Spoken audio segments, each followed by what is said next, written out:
Hello and welcome to the Return Art International Film Festival interview sessions. We return here with an awesome film called The Sun is Bad by Rachel Mow. I hope I pronounced it correctly.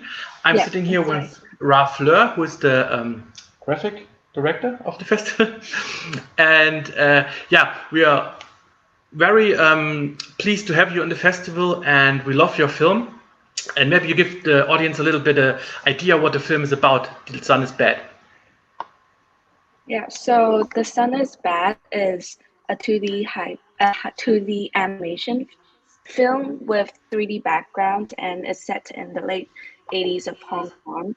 The story is about temperamental girl trying to destroy the sun and stop it from melting her city using toys and whatever she has. Yeah. And you were the director, I guess? And the art director. We see it in the comments. Yeah. How long does this project took from the inception to the final product? So for us, the way that it's structured, they give us 1 year to make it. Okay, nice. We're very happy. We saw the film and immediately we went crazy for it and immediately chose it. And I can also tell you it will be the opening film of the festival. We show it on Thursday, and it will get the whole festival started. And we were very impressed. And do you have a question? Yeah, I'm really curious about the cultural inspirations that you took for it, because there are a lot of elements that had a lot of Chinese influence. Feel free to correct me. Yeah. So I was born and raised in Hong Kong, and the setting of the whole film is actually in Hong Kong. And the reason why I chose the setting to be in the late 80s of Hong Kong is because it was the golden age of Hong Kong, and I really, really like it. And we were really, really inspired by a filmmaker called Wong Kar-wai. He's also a Hong Kong-based filmmaker. He makes a lot of really experimental films, live action films. So color-wise, we use a lot of his reference. And also throughout the whole film, I think there's around 2 main settings. It's basically in the main convenience store and the temple. So these 2 artists also we choose these settings directly from Hong Kong, and throughout the whole film you can see some props. And for example, this convenience store is actually quite an old style convenience store, and we try to reference back in the 1980s as much as possible. So we did a lot of references throughout the whole year just to make it more accurate. And maybe Laura can explain more. So for me, it was a really cool experience because I'm not from Hong Kong, I'm from Colombia, but about half of the team was from Hong Kong. So I got to really learn from a very personal place, what is it to live in Hong Kong, how do things look like, how do things work. And then it was a really huge challenge to take this time period specific setting and make it very stylized. For me, just getting to discover the culture of Hong Kong through this project was amazing. Yeah, it's very interesting that you mentioned Wong Kar-wai, because we watched Chungking Express maybe 3 days ago. That's cool. Yeah, because we have now all the Wong Kar-wai stuff on 4K. Wow. I love it so much. Yeah, and what we were really impressed by, the whole team, was the vibe of it. When it starts, we immediately thought, wow, this looks like an authentic 80s animation, almost hand-drawn. And then all the creative ideas, and it was so moving and fast-catching. I think this film works really well, and I think the audience will be really pleased. So, anything more to add? Thank you. Later. Okay. Otherwise, you also really, like you said, you really like the 80s animation style. Do you think in today's world we see in commercial projects almost the same animation style all over again, and not just because I want to see more kind of different animation styles, and we have only maybe 1 or 2 that are maybe Pixar dominated or something? What do you think about the actual situation now? I actually think, for example, 3D wise, a lot of 3D films that's coming out nowadays, for example, Puss in Boots or it Mhm. just released Ninja Turtle, they're all like having a new style, like trying to adapt the paintery look or the 2D look. So I see them trying to do a lot of new things, and I'm really, really happy to see it because it's not just the very traditional 3D way that they do. Well, for 2D, I think there's also like films that's trying to like make a, can I say like revolution with it? And I think like the industry is actually bringing back the 2D animated films. For example, the SPA studio, they did Klaus on Netflix. I don't know, have you guys seen it? Mhm. They try to do a very 3D look that sometimes I don't even know it's like a 2D film, and I think that's really, really cool to me. Yeah. Yeah. Yeah, I agree. I feel like right now we are in a new era of animation, and studios are. I think it all started with Spider-Verse because it such Yeah. a commercial success. Then studios saw the opportunity to give more freedom and explore more styles and just go crazy. I also think that technology plays a huge part. I feel like with the technology we have right now, we can like emulate maybe 2D hand-drawn effects or like do crazy stuff that wouldn't be possible otherwise, and I'm really excited to see where this is gonna evolve to.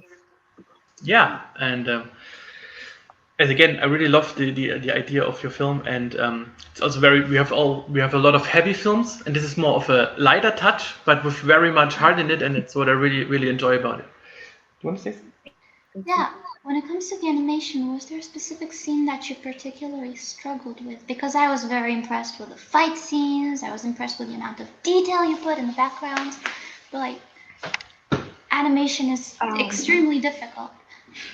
yeah. So I'm actually a 2D animator myself, and I think the most challenging part for us animators is uh, the moving angles because if when you see quite a lot of shots, we have a lot of moving angles, and we'll try to use like a 3D model to first preface the shot, and then we will use that as reference to animate it. And also because our team don't have a lot of animators with 1 year of production time is actually very little for us, so we really have to work very hard, and we pulled a lot of all-nighters just to like finish the animations. And I don't know if you realize our backgrounds are actually a mix of 3D models and 2D.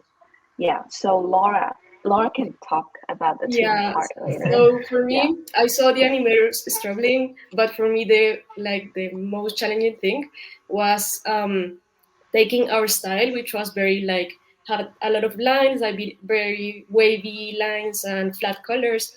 And we knew that we wanted to use very crazy angles that we wouldn't be able to do if we had 2D backgrounds. So we decided, okay, let's do 3D. But that meant that we had to find a way to make them look 2D and also melt. So that was a lot of just trial and error and just see what sticks. And in the end, we found a Blender, and that allowed us to paint lines into the 3D model and then do like a very stylized shader. So the even though we have like 2D painted backgrounds, we also have 3D, and it just blends seamlessly. And it was a lot of work, but I think it turned out really well. Yeah. It's basically all the work of our 3D artists that just went above and beyond to find the technology and use what we had to achieve this. Yeah, I mean, like it really looked like I didn't have any complaints. I was like really drawn it like a real film. Like was I didn't see anything that was amateurish at all anymore, and it was so great. And was a question for Rachel, which I asked myself because I am director myself, but like Oh, okay. with actors and stuff. Is the job of an animation director the same as a real director, just with the animators, or what is the difference between like live action and animation directing? Um, I never directed a live action film, so I don't know how is it like in live action film. But I have a few friends, they're like film majors, so we talked about it before. And I guess the main difference for an animation and a live action production is like we animation, we really have to stick with the production time. Like we have the user and then they will make like a production sheet and we have the whole pipeline and really have to stick with it. And we can't really like like for example, animators work too much time on the shot. And with us student film, because we only have 1 year of time, so what we can do is to cut some of the stuff in that shot instead of trying to push the time for that, because it will make the whole pipeline very messed up. And I think for live action, you guys have more flexibility because it really depends on the actors, but I don't know, am I right? Yeah. And also for like for example the weather and stuff, so there's a lot more uncertainty. Yeah. And for us we just have to stick with the pipeline. And with the, like for both of you, like with the shot designs, like the storyboards, by the way, like when she flows away and you see like the line behind it and stuff, is like stuff that you collaborate together, or did you come, Rachel, and like dictate everything, or do you have a collaborative thing where everybody throws in his ideas? I think, okay, I can take this if you want. So I think the good thing about the film and why I feel like it's so fun and so free is that we had a very open process and we tried to just like throw ideas together and see if it was very time consuming because sometimes things didn't work and we had to cut them and go back. But that freedom also allowed us to come up with very creative solutions. It was just like a process of just friends talking and saying like fun stuff together and see what sticks. Yeah. Nice. You have anything to add? Yeah. How do you feel your film fits into our festival's theme with freedom? How would you like piece it together? Sorry, it's a little soft, I can't really catch that. How would you feel like your film fits into our themes, like festival's theme this year? Freedom, what is it good for? I think so freedom to me is the ability to express myself the way I want to in any platform or any uniform on how my life should be. And I think for the film, we have a lot of freedom throughout the whole year just to create what we want to make the content to be, because ever since I started like studying animation, I've always wanted to make something about Hong Kong, and I also wanted to like have a way to show people the beauty of Hong Kong in the past, but not now, because I don't know if you guys know about the situation in Hong Kong, and I think this is a good way for people to know about the good side of Hong Kong. Yeah. And just to like express our whole team's idea and make it into one thing.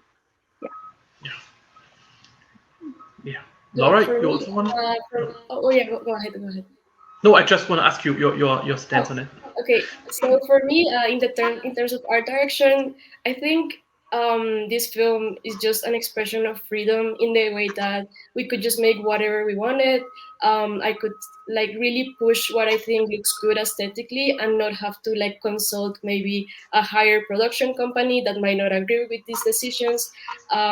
It was just a process of basically taking everything that we like and we enjoy and putting it together for the people to see. So for me, that really speaks, and I think it shows the spirit of the film is basically just the freedom to do whatever you want and just having fun while you do it. Yeah, thank you so much. And want to remind everybody that you can see The Sun is Bad on the 26th of October in Block 1, Film 1, here the opening film, and we're very happy to have you. We have here Laura Correal, the art director, and Rachel Mow, the director of the whole thing. And we thank you very much, and we're very pleased to have you, and I hope everybody will see the film at the festival. Thank you so much. Bye. Bye-bye. Bye. Have a nice day.